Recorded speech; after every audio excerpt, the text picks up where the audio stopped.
The Google Home has been out for a little over a year now. It started with the original and just recently expanded to the Mini and the Max. When I first picked up the original Home, I didn't really love it. I'll link my video above, but I felt it was an unfinished idea and I had a lot of issues with it. That changed late last year though with the Google Home Mini. I was pumped about this. It was tiny, it sounded pretty good for the size, and it was cheap.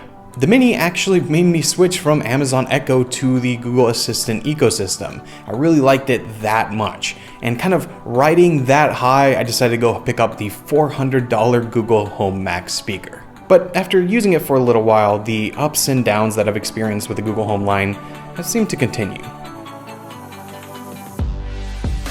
Okay, so saying a tech product is an emotional roller coaster is a little dramatic, but there are times that I thought the Google Home Max was one of the best products that I've used, and times where I thought it was one of the worst.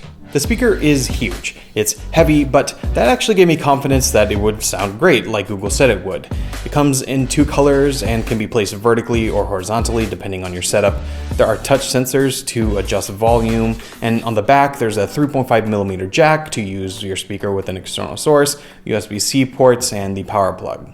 There are two subs and two tweeters built in, and this translates to a very loud and very good sounding speaker. It gets loud enough that there is no way I can pump it all the way to the max volume without getting noise complaints, but the actual sound quality is crisp and it has a good amount of range, and there's definitely more bass here than what you get with the other Google Home products. And the few times that I did bump it to its full volume, just to test it, it actually didn't distort, which I thought was impressive.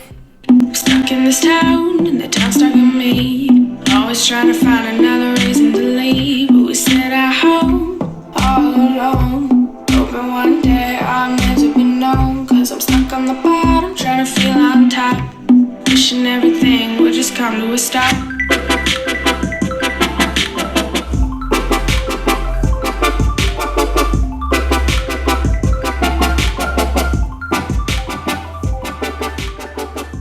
So on the sound side, the speaker gets an A. It made me really love the speaker, and it was what I was hoping the Google Home Max would be. But then we get over to the smart speaker side, and it's not so rosy. Google Assistant on the Max works exactly the same as on the regular Home and on the Mini. What isn't the same, at least in my experience, is the reliability. I've had a lot of issues. The biggest one is just it would randomly disconnect and it would render the speaker useless. So I would call out for it to do something and it would say, "Oh, I'm sorry, I'm disconnected from the internet." In fact, while recording this video, I had the issue pop up. "Hey Google, I can't reach the internet right now. Check your modem or router connection and try again." So yeah, this renders the speaker useless, it's annoying, and it's the biggest issue I've had. I also find it has a little trouble hearing me sometimes, although I do find this with the regular Home as well, so I'd call out to it and it just doesn't pick up my voice. There are two microphones on the top of the Max and two on the side, so depending on which orientation you put it in. I still don't think two microphones is enough to hear you from across the room. Now, I know these issues will get ironed out. I had issues with the original Home and I've actually really enjoyed it now. The issue is that it's a $400 speaker, and much like with the original Home, it feels like an unfinished product. It's a $400 speaker that sure sounds great, but it's a subpar experience.